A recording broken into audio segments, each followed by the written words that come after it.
So basically আমি একটা short video এমনি জাস্ট করতেছি যে আমরা যারা S1 লাগাইছি, তো এই জায়গাটা আমরা যতটাই রোটেট করি বা যাই করি না কেন, এইখানে এই জায়গাটাতে একটু কিন্তু ঘষা খাচ্ছে। সো এটা আমরা যতটাই করি, এর যে মনে করেন এই সাইডটা যতটা আমরা একটু রোটেট করলেও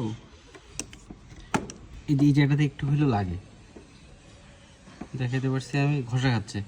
সো বেশ কয়েকজনকে আমি জিজ্ঞাসা করলাম যে এটার জন্য কি করা যায় বা কি সম্ভব।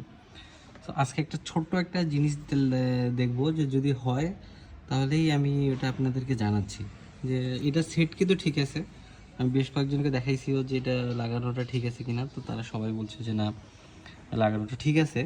তো দেখি আমি এই জিনিস।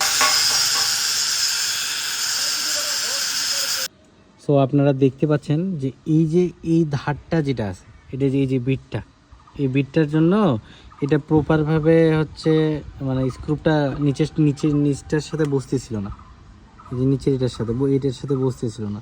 তা আমি কি করলাম যে আমি জাস্ট একটু গ্লেন্ডার করলাম, একটু ছাঁচ দিয়ে কাটছি, দেখা বুঝাই পাচ্ছেন আপনারা জিনিসটা, কেটে নিলাম, কেটে নিয়ে স্ক্রুপটা বসালাম।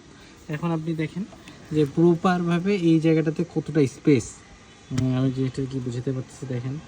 হ্যাঁ, এই জায়গাটাতে আপনারা কতটা স্পেস, এখন ঘষা তো দূরের কথা, এখন মানে আপনার এক আঙ্গুল আপনি আরও জায়গা পেলেন। সো এটা একটা সুন্দর বুদ্ধি। আপনারা নেক্সট থেকে এই জিনিসটা করলে, এই জিনিসটা আপনার মানে হয় না যে একটু হলেও যে ঘষা খাবে, এইটার আর কোনো চান্স নেই। সো দ্যাটস ইট, এটাই হচ্ছে একটা সুন্দর সলভ, যেটা আমি কালকে রাতে চিন্তা করলাম। তো যদি ভাবলাম যে জিনিসটা যদি সলভ হয় তাহলেই আমি আপনাদেরকে জিনিসটা শেয়ার করবো আর কি। সো একটা ইউনিক আইডিয়া।